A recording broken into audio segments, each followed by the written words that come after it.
Assalamualaikum warahmatullahi wabarakatuh. Perkenalkan, nama saya Husnul Hatimah, kelas 10 BDP. Saya akan menjelaskan 5 organisme tertua di bumi. 1. Eukariota pertama muncul pada 1 hingga 1,5 miliar tahun lalu. Jurnal penelitian dan studi ilmiah yang pernah dicatat dalam Max Planck Institute mengungkapkan bahwa keberadaan eukariota telah ada sejak 1, miliar tahun silam. Beberapa ilmuwan dari institut ini telah melakukan penelitian dengan metode terbaru yang akhirnya dapat menyimpulkan bahwa kehidupan eukariota lebih mudah dibandingkan perkiraan awal. Eukariota sendiri merupakan organisme bersel yang sudah memiliki nukleus dan beberapa organel bermembran lainnya.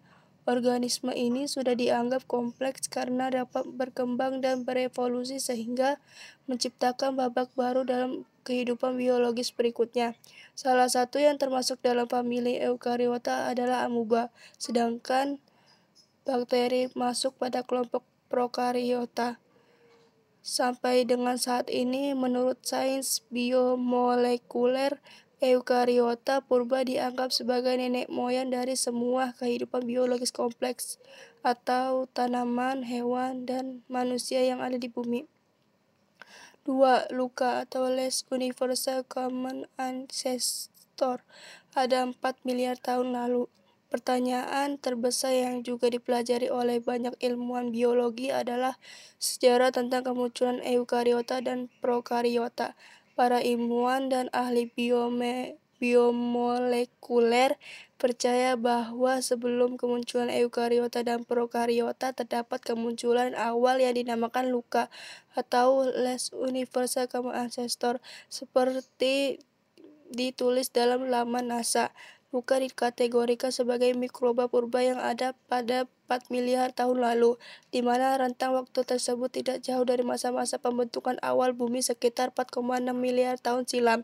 Metabolisme luka bergantung pada hidrogen, karbon dioksida, dan nitrogen yang dapat mengubah menjadi senyawa organik. Ada jejak-jejak mikroba purba ini yang terdapat jauh di dasar laut yang kaya akan sulfur. Penelitian dan studi ilmiah yang dilakukan NASA juga menyimpulkan bahwa luka memiliki gen yang cukup kompleks untuk dapat membentuk kehidupan modern di masa-masa sesudahnya. Bukti genetik inilah yang menjadi cikal bahwa penelitian tentang awal mula genetik makhluk hidup di dunia.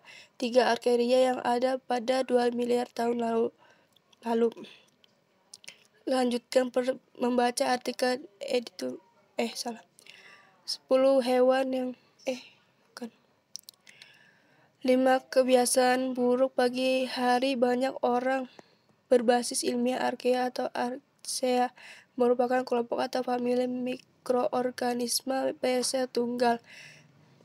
Mikroorganisme ini tidak memiliki inti sel dan organel.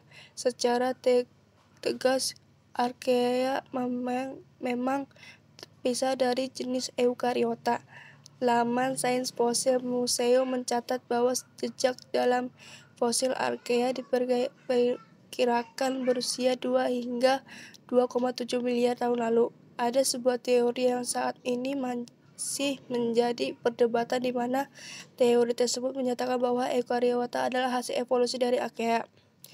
Meskipun Archaea memiliki rentang usia yang jauh lebih tua, namun bukti genetik justru mengarah pada pembagian kelas yang tegas antara Archaea dan Eukariota. Seorang ilmuwan mikrobiologi juga menyatakan bahwa Archaea dan Eukariota merupakan organisme yang terpisah sejak kemunculan leluhurnya, yakni luka. 4. Bakteri sudah ada di bumi pada 2,5 miliar tahun lalu. Bakteri dan Archaea ada pada saat yang hampir bersamaan. Mereka adalah organisme yang sangat kuat karena dapat beradaptasi pada lingkungan ekstrim di masa purba, seperti dicatat dalam laman sains. Organisme-organisme tersebut dapat tumbuh dengan baik di lingkungan yang panas, dingin, asam, dan bahkan pada kedalaman laut. Berbeda dengan sel eukariotik, evolusi yang terjadi pada bakteri biasanya terjadi secara mikro. Bakteri juga sangat berbeda dengan virus. Bakteri merupakan makhluk hidup yang menampakkan ciri-ciri kehidupan di luar inangnya, sedangkan virus tidak. Dalam perkembangan evolusinya, bakteri terpisah menjadi beberapa jenis dan strain. 5. Ubur-ubur sisir dalam hewan kompleks pertama di bumi. Ubur-ubur sisir atau Ctenophora merupakan hewan atau organisme kompleks yang ada akibat ledakan Kambrium. Penemuan ini sangat mengejutkan banyak ilmuwan, mengingat bahwa ubur-ubur sisir sudah dianggap sangat modern pada zaman purba. Ledakan Kambrium sendiri merupakan fase di mana terjadi kemunculan banyak filum dan spesies secara masif dalam rentang waktu yang relatif singkat. Hasil dari studi dan penelitian ini membuat paradigma sains tentang kemunculan makhluk hidup zaman purba sedikit berubah, seperti ditulis Life Science. Pasalnya, ubur-ubur sisir merupakan hewan yang rumit dan kompleks, dan bagaimana ia muncul begitu saja pada ledakan Kambrium tersebut. Pada fase ledakan Kambrium tersebut, pertanyaan ini masih belum dijawab secara tuntas oleh sains. Ledakan Kambrium terjadi pada 500 hingga 900 juta tahun silam. Dan fase ini terpisah jauh dengan fase kemunculan luka, bakteri, archaea, dan bahkan eukariota. Itulah 5 organisme tertua di bumi yang menjadi cikal bakal kehidupan modern saat ini. Ternyata ada perjalanan sejarah yang cukup rumit di balik proses evolusi organisme. Wassalamualaikum warahmatullahi wabarakatuh. Cukup sekian dari saya, terima kasih.